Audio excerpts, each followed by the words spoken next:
مورخین نے لکھا ہے جب وہ مصر میں داخل ہوئے تھے تو ان کی تعداد 80 تھی، پھر ان کی تعداد بڑھتی چلی گئی اور یہ زیادہ ہوتے چلے گئے، یہاں تک کہ جب موسیٰ علیہ السلام انہیں لے کر مصر سے باہر نکلے تو ان کی تعداد قریباً 6 لاکھ کے قریب تھی، اور یہ سب یوسف علیہ السلام کے عہد کے بعد ہوا۔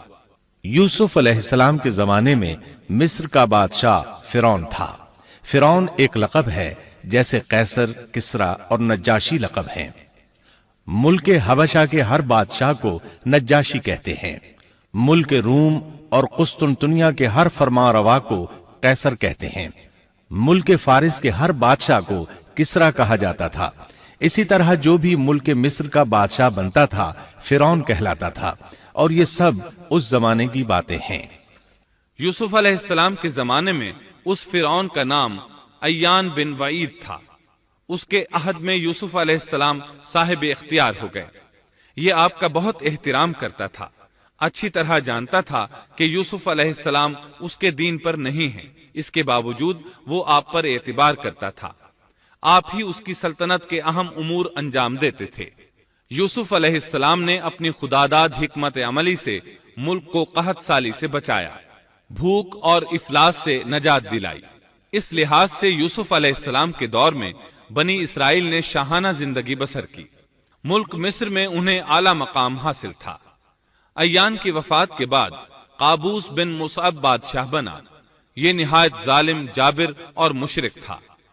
اس نے بنی اسرائیل پر مصیبتوں کے پہاڑ توڑے، لیکن ایسا یوسف علیہ السلام کی وفات کے بعد ہوا۔ پھر قابوس کی وفات کے بعد ایک اور فرعون مصر پر حکمران ہوا۔ یہ ولید بن مصعب تھا، یعنی قابوس کا بھائی تھا۔ اس ولید بن مصعب کی بیوی آسیہ بنت مزاحم تھی۔ ان کے متعلق نبی کریم صلی اللہ علیہ وسلم کا ارشاد گرامی ہے، مردوں میں تو بہت سے کامل ہوئے، لیکن عورتوں میں مریم بنت عمران اور فرعون کی بیوی آسیہ کے سوا اور کوئی کامل نہیں ہوا، اور بلا شبہ عائشہ رضی اللہ عنہا کی فضیلت تمام عورتوں پر ایسی ہے جیسے تمام کھانوں پر سرید کی فضیلت ہے۔ آسیہ ایک نیک، پاک باز اور مومنہ خاتون تھی۔ فرعون نے انہیں زبردستی غصب کر کے لانے کا ارادہ کیا، یعنی ان کے باپ سے چھین کر زبردستی اپنے پاس رکھنے کا ارادہ کیا۔ اس پر ان کے باپ نے کہا وہ ابھی کم عمر ہے۔ فرعون بولا نہیں، وہ کم عمر نہیں ہے، تو اس کا نکاح حق مہر کے عوض میرے ساتھ کر دے۔ اب آسیہ کا باپ ان کے پاس آیا اور فرعون کے ارادے سے انہیں باخبر کیا۔ انہوں نے کہا میں ایک کافر سے کس طرح شادی کر سکتی ہوں؟ اس پر فرعون نے پورے خاندان کو ہلاک کرنے کی دھمکی دی۔ آخرکار سیدہ آسیہ نے اپنے خاندان کو بچانے کے لیے اس سے نکاح کر لیا، لیکن اس سے حق مہر لینا پسند نہ کیا۔ اس طرح سیدہ آسیہ نے دل سے برا جانتے ہوئے فرعون کے ساتھ زندگی بسر کی۔ اس کے گھر پہنچ کر وہ اس جیسی کافرہ نہیں بنی، بلکہ پکی مومنہ رہی۔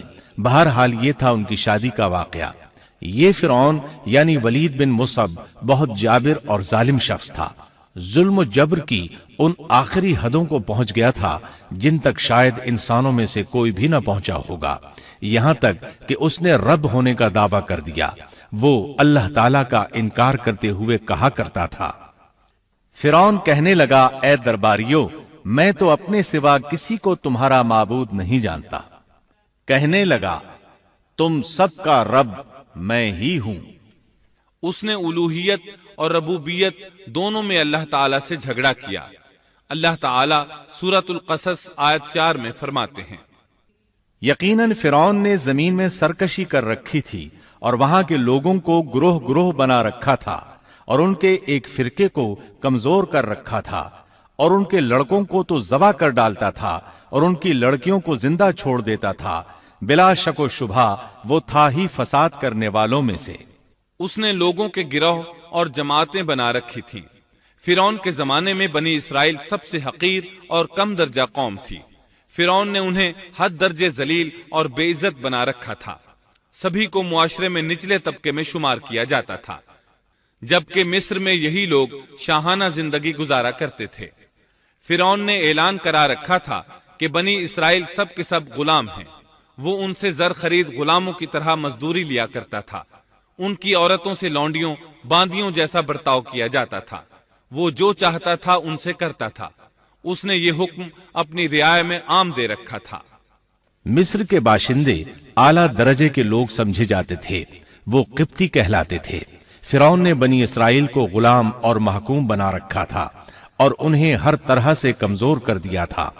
بنی اسرائیل اس ذلت سے نجات پانے کا انتظار کر رہے تھے، اور اس کی وجہ یہ تھی کہ انہیں ایک بشارت ملی ہوئی تھی۔ اس کے مطابق ان کا نظریہ تھا کہ فرعون کے گھر سے ایک بچہ نکلے گا جو انہیں نجات دلائے گا، اور یہ بھی بیان کیا جاتا ہے کہ یہ بشارت انہیں اس طرح ملی تھی کہ خود فرعون نے خواب دیکھا تھا کہ بیت المقدس سے آگ نکل کر مصر کی جانب بڑھتی چلی آ رہی ہے۔ وہ آگ مصر میں موجود تمام لوگوں کو جلائے ڈالتی ہے، مگر اس آگ سے بنی اسرائیل کے گھر محفوظ رہتے ہیں۔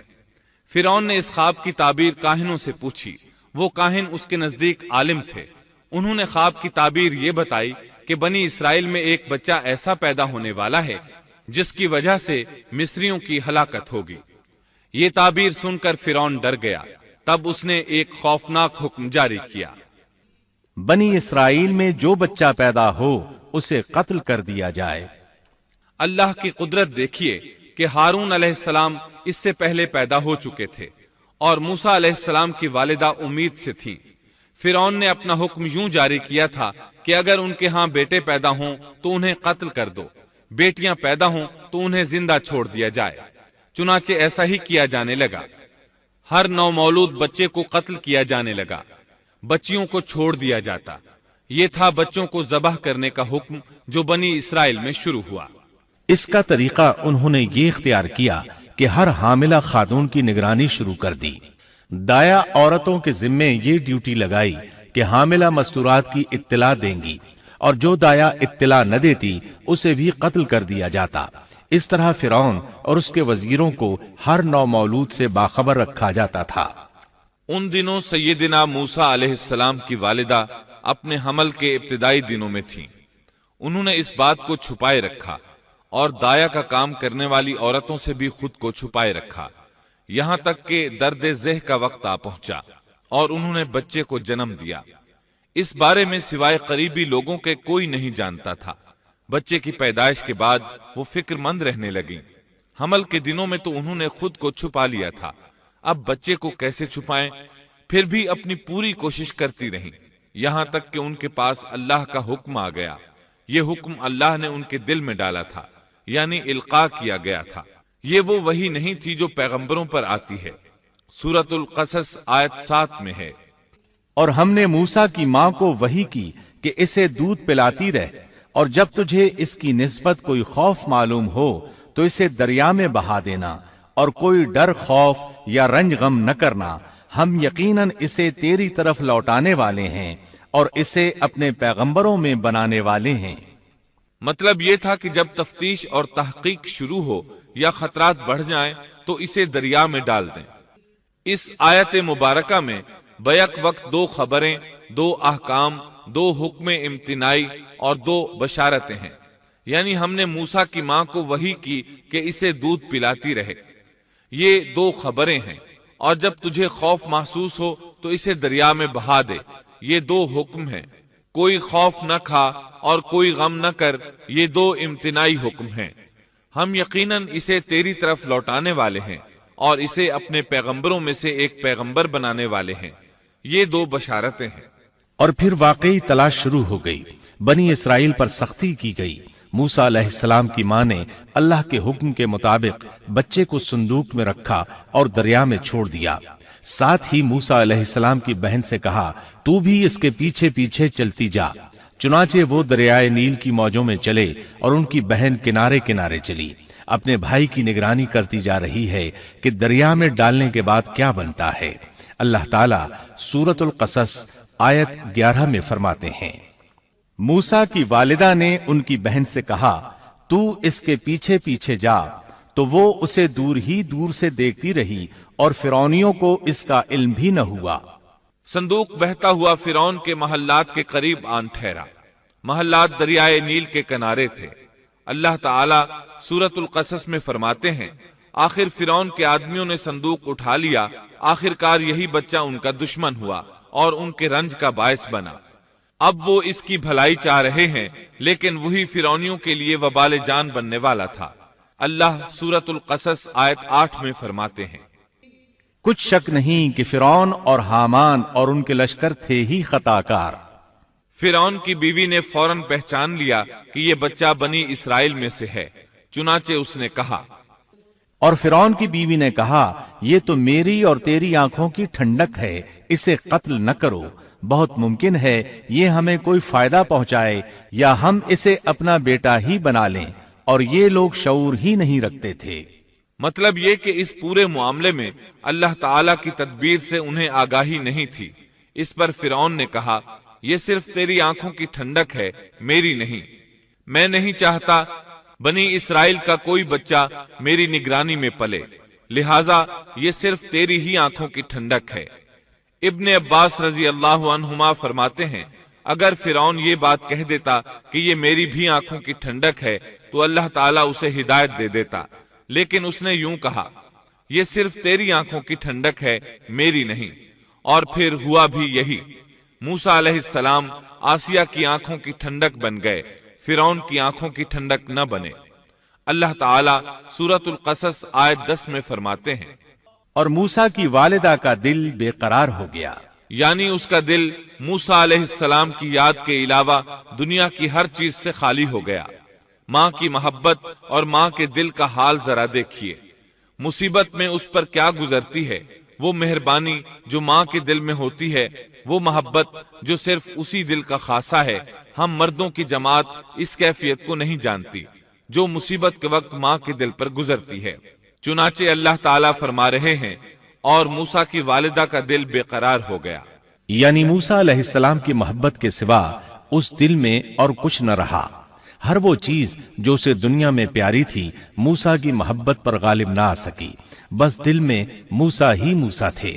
اللہ تعالیٰ سورۃ القصص آیت 10 میں فرماتے ہیں، قریب تھیں کہ اس واقعے کو بالکل ظاہر کر دیتی اگر ہم ان کے دل کو ڈھارس نہ دے دیتے، یہ اس لیے کہ وہ یقین کرنے والوں میں رہے۔ اب دیکھیے اللہ تعالیٰ کے کام، ان کے نور چشم کو کس طرح ان کی طرف واپس لوٹایا۔ بچہ جب محل میں پہنچا تو اس نے دودھ کے لیے رونا شروع کر دیا۔ اس کے پاس دودھ پلانے والیاں لائی گئیں، لیکن بچے نے کسی عورت کا دودھ نہ پیا۔ آخر وہ بچے کو اٹھا کر باہر لائے۔ اللہ آیت 12 میں فرماتے ہیں، اور ان کے پہنچنے سے پہلے ہم نے موسیٰ پر دائیوں کا دودھ حرام کر دیا تھا۔ جو عورت بھی آپ کو دودھ پلانے کی کوشش کرتی ناکام ہو جاتی۔ اب ظاہر ہے یہ رکاوٹ تو اللہ تعالیٰ کی طرف سے تھی، کوئی دودھ پلانے میں کامیاب ہو بھی کیسے سکتی تھی۔ ادھر موسیٰ علیہ السلام کی بہن دور کھڑی یہ سب دیکھ رہی تھی۔ سورۃ القصص آیت 12 میں ہے، یہ کہنے لگیں، کیا میں تمہیں ایسا گھرانہ نہ بتاؤں جو اس بچے کی تمہارے لیے پرورش کرے اور ہوں بھی وہ اس بچے کے خیر خواہ۔ انہوں نے پوچھا، اے بچی، تو کیسے جانتی ہے کہ وہ اس بچے کی خیر خواہی کریں گی؟ بچی نے جواب دیا، اس لیے کہ وہ ایک غریب گھرانہ ہے۔ جب انہیں معلوم ہوگا کہ یہ بچہ فرعون کے گھر سے آیا ہے تو انہیں انعام و اکرام ملنے کی امید رہے گی۔ اس گھر میں ایک نیک سیرت خاتون ہے، وہ اس بچے کو بخوشی دودھ پلانا قبول کرے گی۔ انہوں نے کہا، چلو ٹھیک ہے۔ چنانچہ آپ کی بہن انہیں گھر لے آئی۔ والدہ محترمہ نے بچے کو دودھ پلایا تو آپ نے فوراً دودھ پینا شروع کر دیا۔ سیدہ آسیہ نے ان کی طرف پیغام بھیجا کہ وہ محل میں آ جائے، اور جب تک بچہ دودھ پیتا رہے وہ اس کے پاس محل ہی میں رہے۔ لیکن موسیٰ علیہ السلام کی ماں نے انکار کر دیا۔ انہوں نے کہا، میرے اہل و عیال ہیں، میرے خاوند بھی ہیں، لہٰذا ان کے ہوتے ہوئے میں گھر نہیں چھوڑ سکتی۔ اب چونکہ بچے نے کسی اور کا دودھ پینا قبول نہیں کیا تھا، اس لیے وہ خود بچے کو لے کر آتے تھے۔ اس طرح موسیٰ علیہ السلام کی والدہ کا بے حد احترام ہونے لگا۔ فرعون کے ہر کارے تحفے تحائف ان کے گھر لانے لگے۔ اللہ تعالیٰ آیت 13 میں فرماتے ہیں، پس ہم نے اسے اس کی ماں کی طرف واپس پہنچایا تاکہ اس کی آنکھیں ٹھنڈی رہیں اور آزردہ خاطر نہ ہو، اور جان لے کہ اللہ کا وعدہ سچا ہے، لیکن اکثر لوگ نہیں جانتے۔ اس طرح موسیٰ علیہ السلام شاہی محل میں پلنے بڑھنے لگے۔ یہاں تک کہ 18 سال کے خوبرو نوجوان ہو گئے۔ اللہ تعالیٰ آیت 14 میں فرماتے ہیں، اور جب موسیٰ اپنی جوانی کو پہنچ گئے اور پورے توانا ہو گئے تو ہم نے انہیں علم و حکمت عطا فرمایا۔ نیکی کرنے والوں کو ہم اسی طرح بدلہ دیا کرتے ہیں۔ وقت گزرتا رہا۔ ایک روز آپ ایسے وقت میں راستے سے گزر رہے تھے جس وقت عموماً لوگ گھروں سے نہیں نکلا کرتے تھے۔ کہا جاتا ہے وہ دوپہر کا وقت تھا۔